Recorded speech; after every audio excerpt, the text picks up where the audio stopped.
En este caso, ¿cómo nos vamos a dar cuenta que una persona presenta leishmaniasis visceral? Obviamente no tiene manifestaciones cutáneas.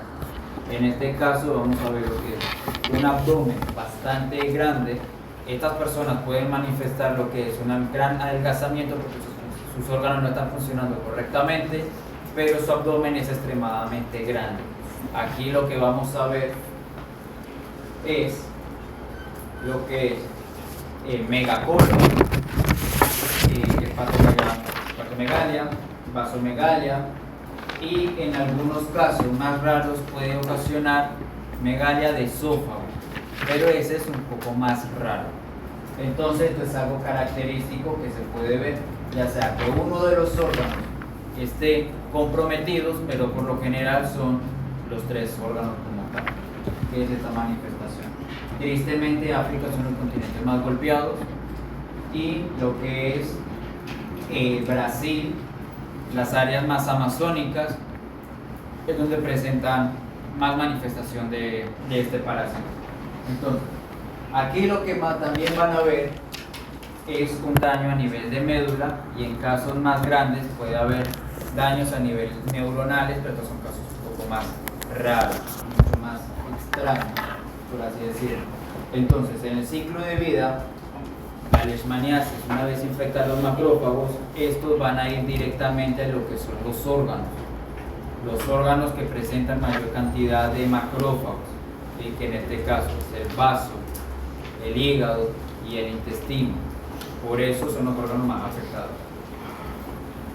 Entonces, una vez se hace ya sea un aspirado de líquido cefalorraquídeo en una persona que presente daños a niveles neuronales, o se le haga una biopsia de órgano, que es lo que se puede ver, o en sangre, lo que son todos los amastigota, parasitados o los que hayan salido dentro del macrófago. Entonces, ¿por qué el perro? Porque perro, ratas, cerdos son los vectores para la leishmaniasis visceral. ¿Sí? Entonces, estas personas que se encuentran, a todos, estas personas que presentan este tipo de casos, muchas veces se han reportado que sus animales de compañía también presentan este tipo de leishmaniasis. Ahora, la leishmaniasis en estos animales no es visceral. En este caso, la leishmaniasis de los perros o de estos animales, vamos a ver lo que es un gran adelgazamiento con suficiente diarrea, en algunos casos diarrea sanguinolenta, y van a presentar pérdida de pelo similar a la sarna. ¿Sí? Pero cuando se le hacen las pruebas de antígenos, entonces la positivo para este tipo de leishmaniasis. Por eso es muy importante también tener mucho cuidado con los animales, por ejemplo los que tenemos perros y nos vamos a hacer senderismo con ellos, tener mucho cuidado porque ellos pueden ser parasitados por este tipo de parásitos, y posteriormente si hay una luxomia cerca de casa, por ejemplo los que tienen jardín, pueden picar al perro y transmitirnos el parásito a nosotros o a una persona que se encuentre alrededor. Ahora, en África, especialmente las personas negras, sí, no es por ser despectivo, pero estas personas, algunas van a desarrollar lo que es el síndrome post-Salazar.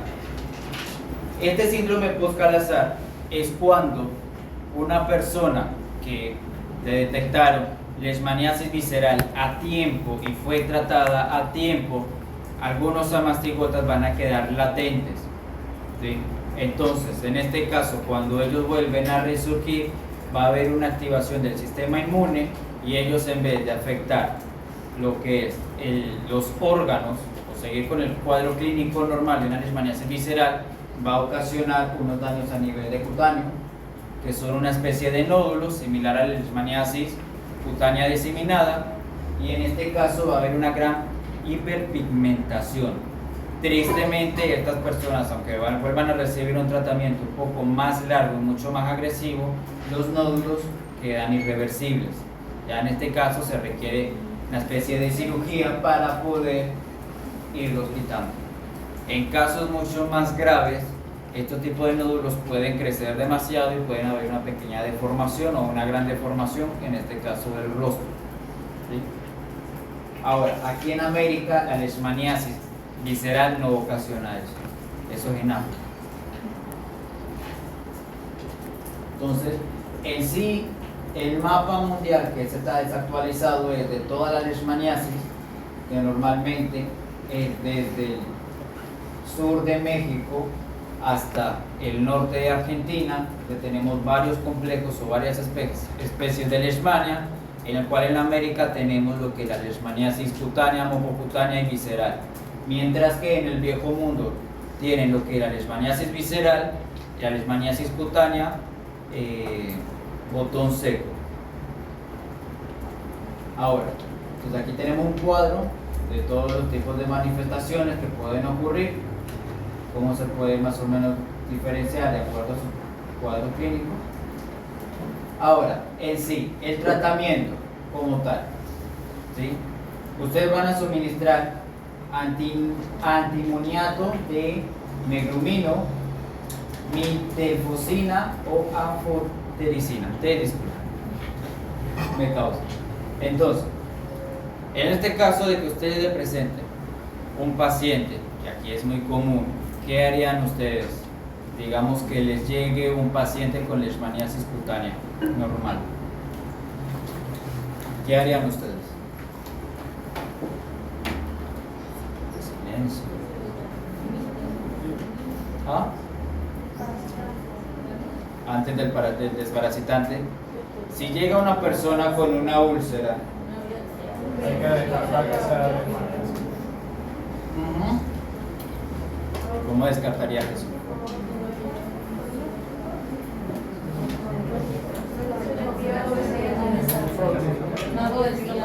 ¿Cómo descartarían que el leishmaniasis? Por ahí escuché ¿qué? Un frotis, ¿sí? Si se hace un frotis, ¿qué debería haber el laboratorista? La reacción al Frotis. Si hay un frotis, ¿qué debería haber el laboratorista? ¿Cómo? El amastigota. ¿Sí? ¿Qué otra prueba también se utilizaría? La de Montenegro. ¿Sí? La prueba de Montenegro. ¿Y qué otro utilizaría?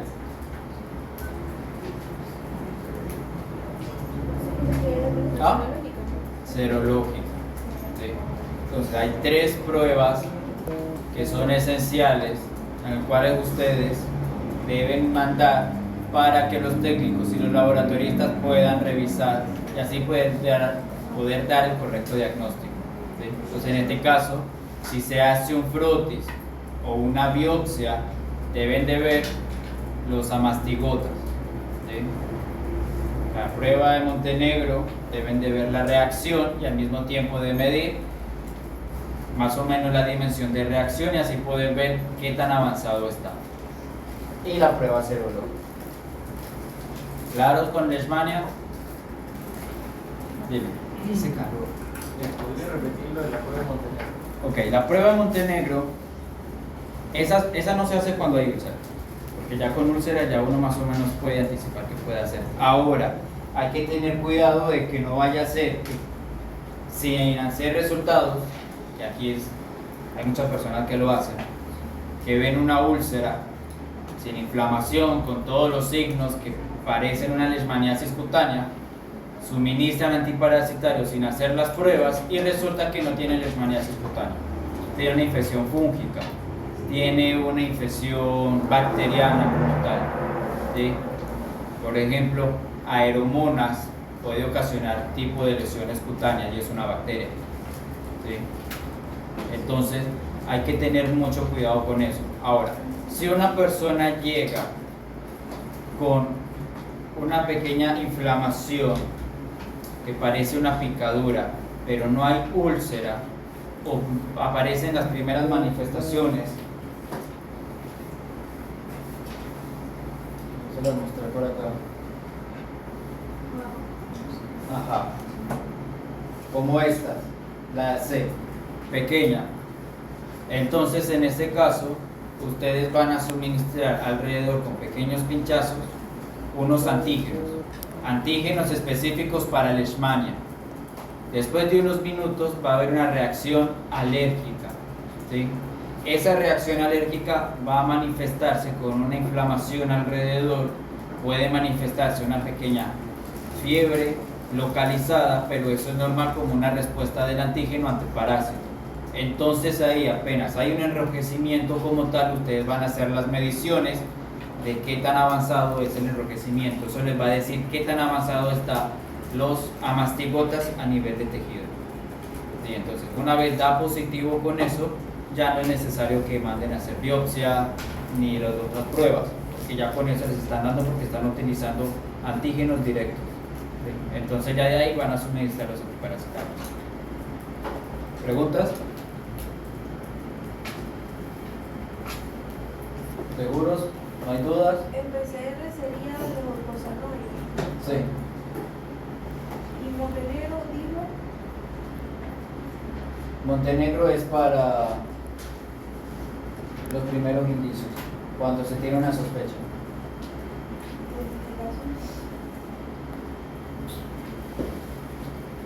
Bien. Si no hay duda, entonces vamos con el otro parásito. Trypanosoma. Trypanosoma cruzi. No les voy a hablar de brucei porque el brucei ese se encuentra en África. Sí, el brucei ocasiona la enfermedad del sueño y es mortal. Sin embargo, voy a hablarles de Trypanosoma cruzi porque es el de América y porque además de Leishmania es otro que es muy común. De hecho, Capera es un área endémica de tripanosomiasis, ¿sí? Pero no solamente Capera, Chitré, las áreas bajas de Chiriquí, la comarca Nuevo Buglé, Chepo y esa zona y Darién también, ¿sí? O sea, hay varias áreas en el país donde son endémicas de tripanosomiasis. Ahora, el parásito Trypanosoma cruzi tiene un vector al igual que el Leishmania. Este vector también es un hospedero intermediario, pero a diferencia de Leishmania, que es la luxomia, que es una especie de mosquito o mosca súper chiquitita, aquí estamos hablando de un chinche. Comúnmente se le conoce como chinche besucón. El chinche besucón es una especie de chinche del grupo de los rhodnius, en el cual están constituidos 3 géneros. No vamos a hablar de especies porque no nos interesa todavía, eso lo vemos en ectoparásitos. Entonces, estos 3 géneros son los rhodnius, los triatoma y los panstróngenos. ¿Sí? Ojo, yo he visto de estos chinches hematófagos, yo tenía uno, pero un hongo me consumió porque no lo preservé bien, entonces no se lo pueda poder traer. Sin embargo, yo he visto estos chinches, lo que es en áreas muy cercanas a la ciudad y obviamente en otras provincias. Ahora, a muchas veces se suele confundir este chinche con unos chinches que son carnívoros, o sea, no es que coman carne, sino que comen otros insectos, y en algunas fincas de Panamá se están utilizando una especie de estos chinches como control biológico de insectos. Sin embargo, algunos son muy parecidos a ellos. La gran diferencia entre un chinche que no es hematófago a estos que son hematófagos es que por un lado estos son un poco más grandes. Lo otro es que por lo general los chinches que no son hematófagos, ellos presentan un pequeño diseño en las patas traseras, mientras que estos no. Y algo muy importante de que los chinches que no son hematófagos, estos por lo general no suelen entrar en las casas, mientras que estos sí. Los áreas donde más se suelen encontrar los chinches son los techos de paja y los que tienen palmeras en sus jardines. ¿Por qué las palmeras? Porque la palmera, lo que es el cogollo, la parte de arriba donde le da origen a las hojas de la palmera, es donde el chinche perfora para poner sus huevos. Entonces, los que tienen palmeras en casa ya saben que tienen los nidos ideales para estos chinches hematófagos. Entonces, Estos son de América, tienen una gran distribución, obviamente. Panamá no es la excepción. Panamá cuenta ahorita mismo creo que con 9 especies registradas de los 3 géneros. Entonces, ya saben que sin importar la especie de palmera, la palmera es el área de reproducción de estos chinches. Entonces hay que tener mucho cuidado, por ejemplo, en las áreas de campo, con los que tienen casa con jardín y todo esto. Las fumigaciones son muy importantes. Si no van a eliminar las palmeras, pues por lo menos que haya una buena fumigación, un buen control de insectos, precisamente para que no se establezca este chinche. Entonces, el Trypanosoma, ustedes saben aquí en este caso que tienen 3 morfologías. ¿Cuáles son las morfologías del Leishmania? Amastigota y promastigota. En este caso también tenemos lo mismo. Bueno, lo único que tenemos es amastigota. Sí. Tristemente es el único que tenemos. Porque aquí tenemos las 3 morfologías, que es amastigota, epimastigota y tripomastigota. Amastigota lo vamos a encontrar parasitando las células del hospedero definitivo. El epimastigota lo vamos a encontrar en el intestino del vector y del hospedero intermediario. Y el tripomastigota lo vamos a encontrar tanto en el intestino del vector como en la sangre del hospedero definitivo. ¿Sí? Y aquí tienen que tener cuidado. Dime. Ok. Amastigota en las células, parasitando las células del hospedero definitivo. El epimastigota en el intestino del vector, que también es el hospedero intermediario. Y el tripomastigota lo vamos a encontrar tanto en el intestino del vector. Más despacio. Ok. Amastigota en las células. El epimastigota en el intestino del vector. ¿Cómo se llama el vector? No. Chinche besucón. Triatómino. Triatómino. Chinche besucón. ¿Es válido? Es válido. Entonces, el epimastigota en el vector. Y el tripomastigota va a estar tanto en el intestino del vector como en la sangre del hospedero definitivo. Ahora, aquí donde viene lo bueno.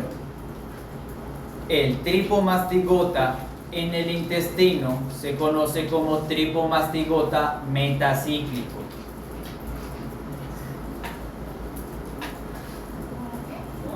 Tripomastigota metacíclico. Intestino del vector.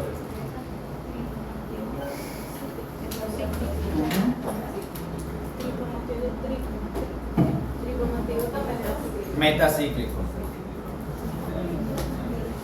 Y el tripomastigota sanguinus es el que vamos a encontrar en la sangre del hospedero definitivo. Tripomastigota sanguinus en la sangre del hospedero definitivo.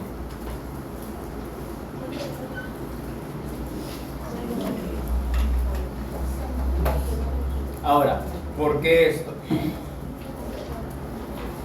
Supongamos que un chinche, ya sea Rhodnius, Teratoma, Panstrongyllus, cualquiera, chinche besucón, él está picado, ¿sí? Él tiene Trypanosoma. Ahora, en su intestino vamos a encontrar lo que son los epimastigota que se van a estar dividiendo por fisión binaria, ¿sí? En el intestino. Normalmente intestino delgado del insecto, pero aquí no se le conoce como intestino delgado. Entonces, una vez aumentado la población de epimastigota, algunos epimastigota van a viajar al intestino superior, que viene siendo equivalente a lo que es el colon, ¿sí?, del chinche, y estos van a tener una transformación. esta transformación va a ser en tripomastigota metacíclico. ¿Sí? Entonces, lo que es en el recto del chinche con la materia fecal va a estar el tripomastigota metacíclico. Una vez el chinche, que suele ser nocturno, entra a una casa, a una cabaña, ¿sí? Cuando nos vamos por allá a hospedar nuestras cabañas, alejarnos de la naturaleza, y estamos durmiendo, el chinche llega y se va a parar en cualquier parte del cuerpo. Ahora, por lo general, el chinche tiene mayor afinidad por la cara. ¿Por qué? Porque en la cara es donde respiramos. Los insectos hematófagos, sin importar el tipo de insecto que sea, ellos no se dan cuenta que la sangre es dulce. O sea, la sangre no tiene dulzor, para empezar. Ellos perciben a su presa precisamente por el dióxido de carbono. ¿Y dónde emanamos mayor cantidad de dióxido de carbono en el cuerpo? En la nariz. Así que en la cara presenta mayor cantidad de dióxido de carbono que el resto del cuerpo. Por eso el chinche tiende a picar normalmente en la cara. Entonces, cuando estamos durmiendo, el chinche pica cualquier región de la cara, o puede ser cualquier región del cuerpo donde él pueda llegar, y él se va a alimentar. El chinche en su abdomen se va a inflar.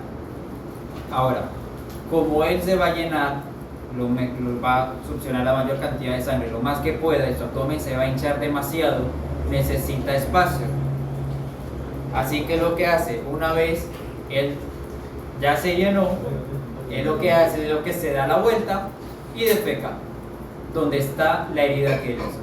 O sea, aparte de que me está robando sangre, me está defecando. Exactamente.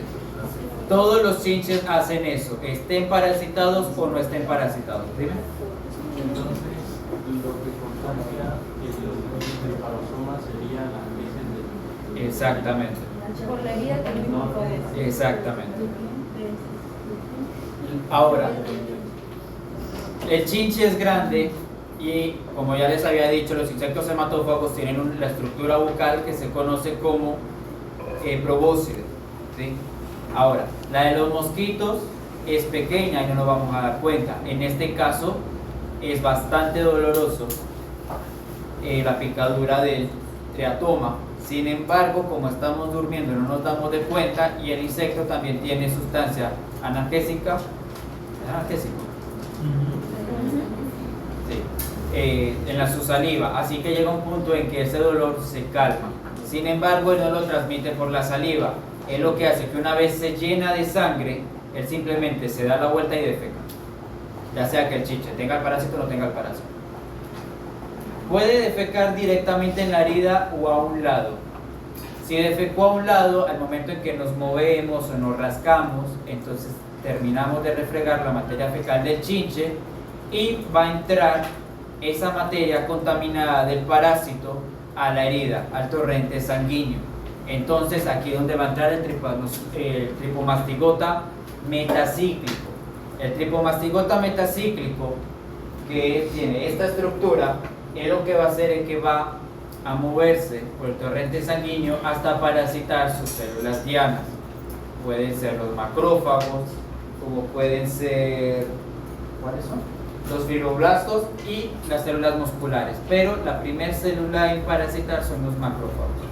Una vez esta se adhiere a su macrófago y logra entrar, va a formar lo que se conoce como nido Chagassi, que es una vacuola dentro de la célula. Va a deformar la célula, y una vez él está instalado dentro de la célula, va a ocurrir una diferenciación o una transformación. O sea, en pocas palabras y en español, el tripomastigota metacíclico se va a transformar a mastigota. La mastigota va a empezar a dividirse por fisión binaria para aumentar las poblaciones del protozoario. Una vez ha aumentado la cantidad de mastigotas dentro de la célula, estos salen matando la célula porque la revienta, ocasionando una lisis, y algunos amastigotas en el torrente sanguíneo se van a transformar en, nuevamente, tripomastigota sanguíneos, donde van a poder viajar fácilmente por el torrente sanguíneo y poder parasitar otras células diana, que aquí es donde entran las células musculares, específicamente la cardíaca. ¿Sí? Entonces, si llega otro chinche que no está parasitado y me vuelve a picar, él va a succionar en su sangre el tripomastigota sanguinus. Una vez el tripomastigota sanguinus está en el intestino del chinche, este se va a diferenciar o se va a transformar en epimastigota y se va a multiplicar. Nuevamente va a viajar a lo que es el colon del chinche y se va a transformar en tripomastigota metacíclico y cerramos el ciclo. ¿Comprendimos? ¿No? ¿Qué no entendieron? Todo.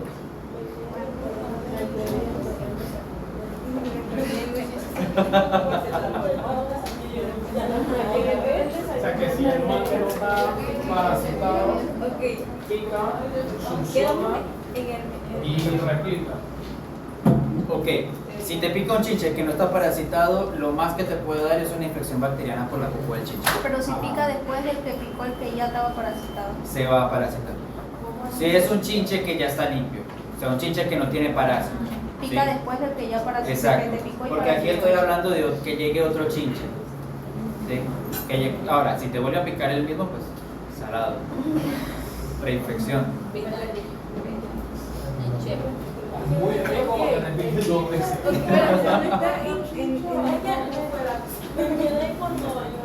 En tricomastigota Ok. metacíclico. Ok, volvamos a empezar. Volvamos a empezar con calma, ¿sí? Entonces, tenemos un chinche ya parasitado. Supongamos que es del género Rhotius, cualquiera. Uno que tenía en el patio de la casa y en la palmera de la casa. ¿Sí? Ese ya tenía el epimastigota en su intestino. Obviamente en el intestino va a haber multiplicación del parásito. ¿Sí? Recuerden el vector biológico multiplicativo, ¿sí? Que puede tener uno solo, pero este se va a multiplicar y va a aumentar la población. Esto va a ser en el intestino.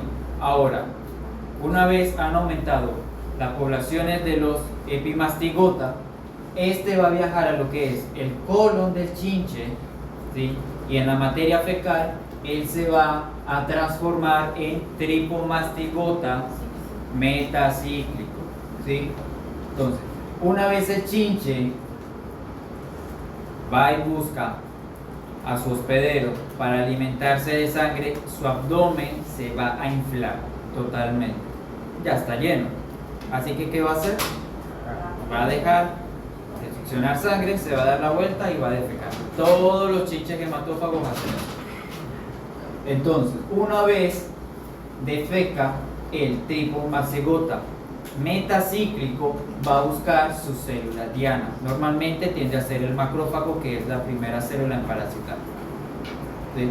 Entonces, una vez encuentra sus células diana, este va a adherirse a la membrana del macrófago y va a entrar a la célula, la va a parasitar.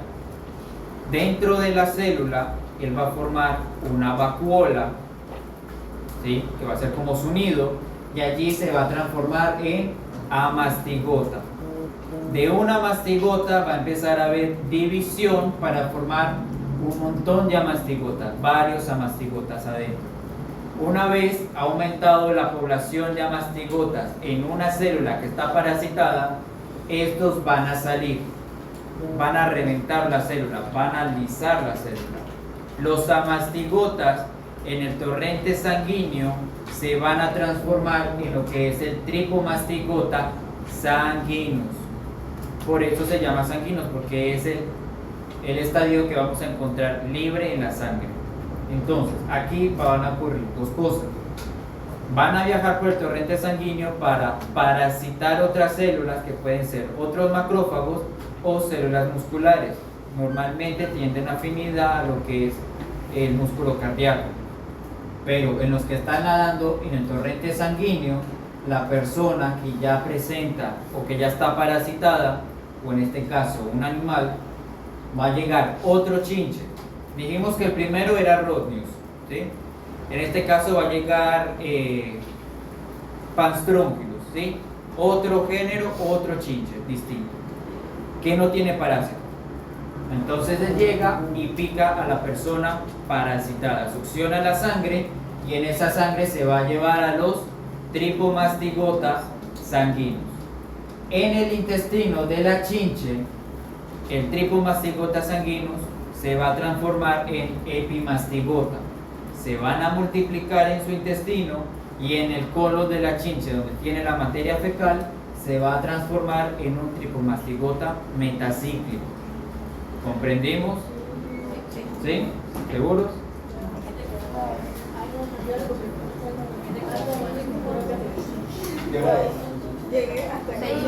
Mucho trepomastigota, mucho. Demasiado trepomastigota.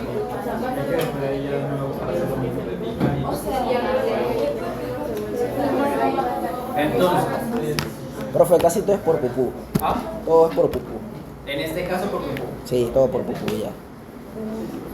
Ahora, si la chinche está parasitada, pero ella defeca, pero no defeca cerca de la herida y te das cuenta o te limpias, si no se te infecta, pues felicidades, no contrajiste el parásito. Ahora, entonces, estos son los chinches, ¿sí? Dependiendo de la especie y el género, eso lo vamos a ver más específico cuando entremos a ectoparásitos, a insectos, hematófagos. En este caso vamos a ver lo que son las diferencias de cada género de chinche. No vamos a hablar de especies porque no es relevante, pero sí vamos a ver las diferencias como tal. Entonces, aquí el diagrama, lo que es una hojamastigota, en las células del hospedero definitivo, los epimastigotas son lo que es en el intestino, pero los tripomastigota, ya sea metacíclicos sanguíneos, tanto en el hospedero definitivo como en el hospedero definitivo como el hospedero intermediario. Entonces, en lo que es en el músculo cardíaco, cualquier otra célula, vamos a ver esto, por ejemplo, los que hacen la biopsia, los que se van a especializar, patólogos, ¿sí? Y los tecnólogos médicos o los histotecnólogos son los que van a ver esto. Esto de aquí es lo que se conoce como nido Chagassi. El nido Chagassi es una malformación de la célula en el cual va a cambiar su función, porque el parásito va a formar una vacuola adentro en el cual le va a servir para que el parásito se esté multiplicando constantemente. Por eso se llama nido Chagassi. Y esto es peligroso porque no hay cura, ¿sí? Y una persona una vez es parasitada pero no es tratada en el periodo que se tiene que ser, ya simplemente tiene una cuenta regresiva entre 5 a 10 años. No hay cura para ello. Bien, ahorita vamos a ver el porqué. Primero, la invasión, ¿sí? El parásito, cuéntame. Si voy rápido, me dice. Si tienen preguntas, me dice, que para eso me pagan.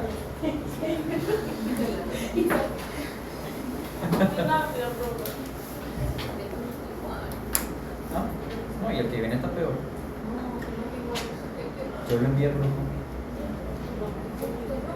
¿Sí, yo lo envié rojo?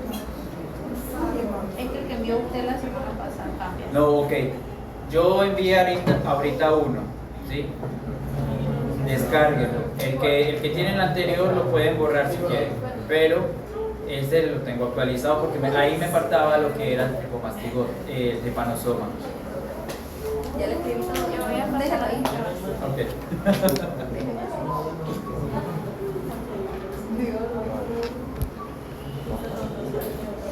¿Dudas, preguntas? Para eso me pagan. ¿Le pagarán lo suficiente? ¿Ah? ¿Le pagarán lo suficiente? En ningún lugar pagan lo suficiente. Cuando te contraten como médico te vas a dar cuenta de eso. Porque bienvenidos a la realidad, spoilers. Porque sean médicos no es que van a ganar mucho. a menos que estén especializados en una especialidad que no tiene mucha competencia. Por lo general son las más caras y el proceso de especialización son 5 años más. Patología es una de ellas. No, patología es una de las especialidades que casi no hay en Panamá.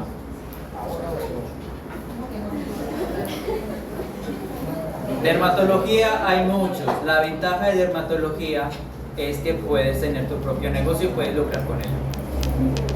Y ganas muy bien. Yo conozco varios dermatólogos que ganan muy bien. Excelente. Pero estás consciente que también tienes que ver miasis, tienes que ver desmaniasis cutánea, todo eso.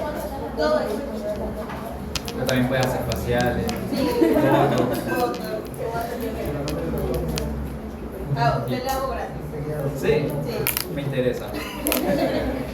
Pero falta decir que eso te digo. Ya deje de decir.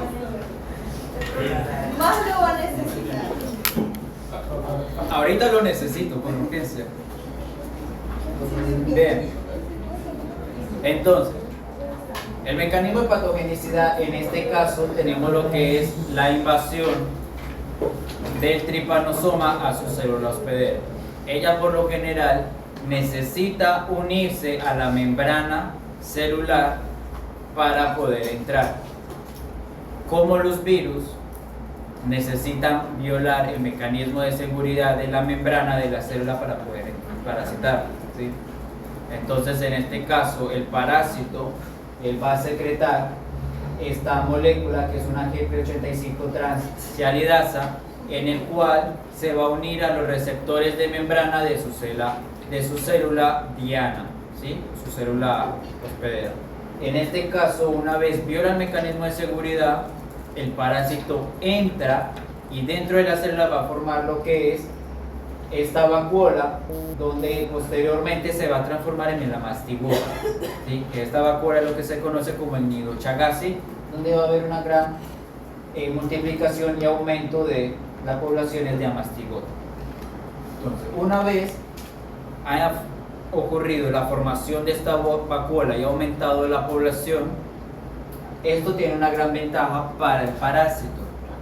¿Por qué? Porque no solamente está utilizando a la célula para poderse replicar, sino que al mismo tiempo se está escondiendo de lo que es el sistema inmunológico y al mismo tiempo está robando cierto material o ciertas sustancias que le funcionan como antígenos, en los cuales le va a permitir estar invisible en el sistema inmunológico y que no pueda ser detectado, y así los tripomastigotas sanguíneos puedan viajar libremente y con tranquilidad en el torrente sanguíneo sin ser atacados por lo que son los natural killers, los neuroglías, entre otros, ¿sí? Eso es en pocas palabras.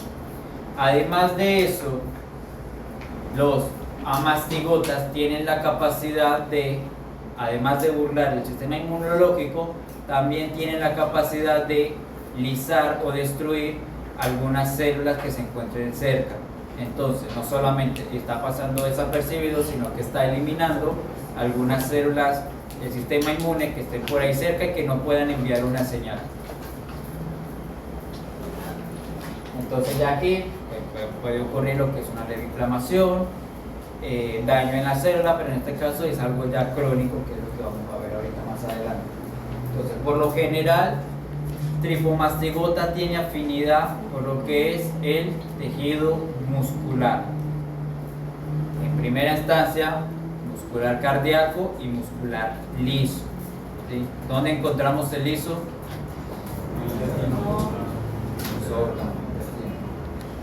Bien, ya le resumí eso, para que no se me duerma. Entonces, una persona que es picada por una luxomia, ¿sí?, y contrae leishmaniasis, en este caso va a ser una pequeña picadura como la de un mosquito normal. Sin embargo, una tripanosomiasis nos podemos dar cuenta fácilmente, ¿sí? Entonces, una vez el chinche ha picado a la persona y esta persona ha sido infectada por el parásito, va a ocurrir una inflamación aquí, que es lo que se conoce como romaña chaguma. Entonces la romaña es los primeros métodos o la primera inflamación que van a ocurrir en las primeras semanas. Normalmente puede ocurrir entre 1 a 2 semanas como tal. Es pequeña como tal y puede ser tanto unilateral como bilateral en caso de que sea la cara, ¿sí? Entonces aquí vamos a ver una pequeña inflamación como una picadura mucho más grande que la de un mosquito, cualquier otro insecto pequeño, y puede ser indolora, pero presenta una fiebre localizada como tal. Una vez esta inflamación, al cabo de unas 3, 4, 5 semanas, va a aumentar su tamaño. Aquí es lo que le conocemos como el síndrome del chaguma, donde hay una gran inflamación como tal. En este caso, se los adelanto, este es el periodo donde la persona se puede curar, hay un tratamiento y la persona no pueda presentar, digamos que, casos graves. ¿Por qué? Porque en este periodo es donde el parásito se encuentra en esta área. Entonces, la persona es tratada a tiempo.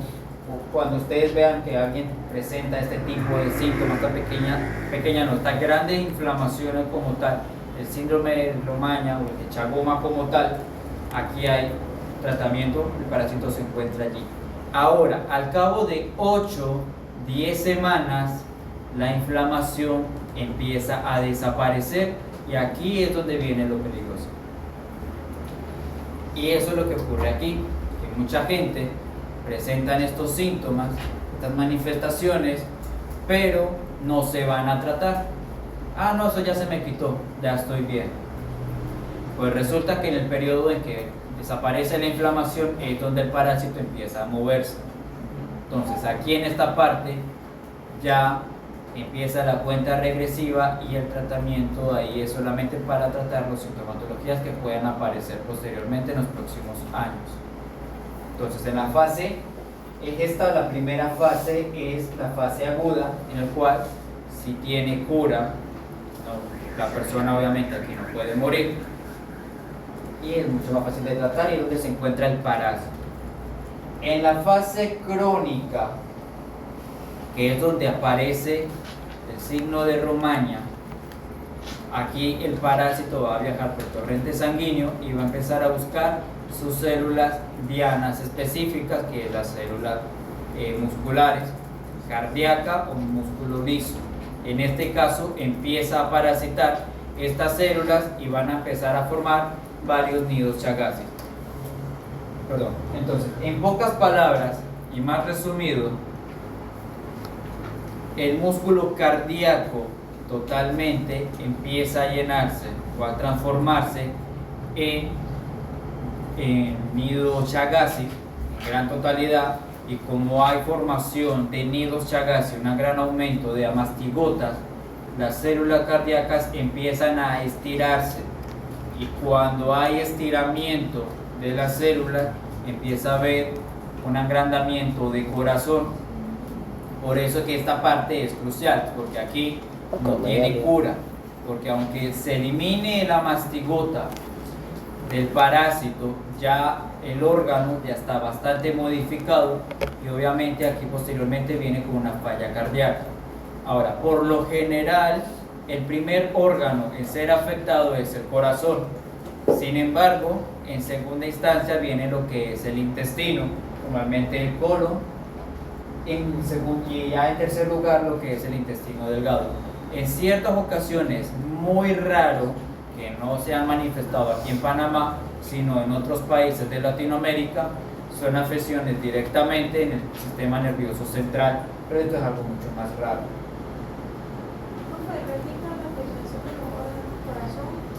Megacorazón, megaesófago, megacolon. Y megaintestino, megacolon, como megacolon. Entonces, aquí podemos ver perfectamente cómo es un corazón, megacorazón afectado por tripanosomiasis. Vemos el tamaño de este corazón, el gran tamaño que ocupa. Además de eso podemos ver el tejido como está bastante estirado. Entonces estas personas, por eso es que se les dice que tienen, por así decirlo, un tiempo, porque a medida que vaya pasando el tiempo va aumentando la población del parásito y el órgano va aumentando de tamaño y va cambiando su capacidad y su funcionalidad. Y en este caso, lo que es megacolo, obviamente aquí tenemos todo lo que es el agrandamiento como tal. Ya. Entonces, una persona con tripanosomiasis en estado agudo, o sea que presenta romaña o chaguma, aquí ustedes pueden suministrar lo que es el benidazol N-Furtimox, ¿sí? Y ya en estado crónico que empiece a manifestar lo que es falla cardíaca como tal, así es simplemente el tratamiento para lidiar con estas afecciones hasta que llegue su momento de defunción. Ya cuando está en crónico ya no se puede hacer más nada. Nada es tratar hasta que se muera. Hay mucha gente que está parasitada aquí y no tiene idea. Precisamente porque ya yo estaba en un grupo de WhatsApp de entomólogos de aquí de Panamá y alguien subió la foto de un hijo de su familia y tenía una romaña bastante comprometida en el ojo. Y muchos le dijeron que fuera al médico, que era su momento de tratarse y todo lo demás, pero la persona lo dejó así y a los días mandó la foto de que el niño pues se le había quitado, ya no había nada que hacer. La persona ignoró. Y terminamos hemoflagelados. Pregunta hemoflagelados, entendimos hemoflagelados, estamos claros como el agua, Profe, pero claros como el lodo. antes de llegar a crónica, profe, antes de llegar a crónica, ¿puede un tratamiento que lo quita? Sí, la idea es suficiente antiparasital. La bencinazol y eso.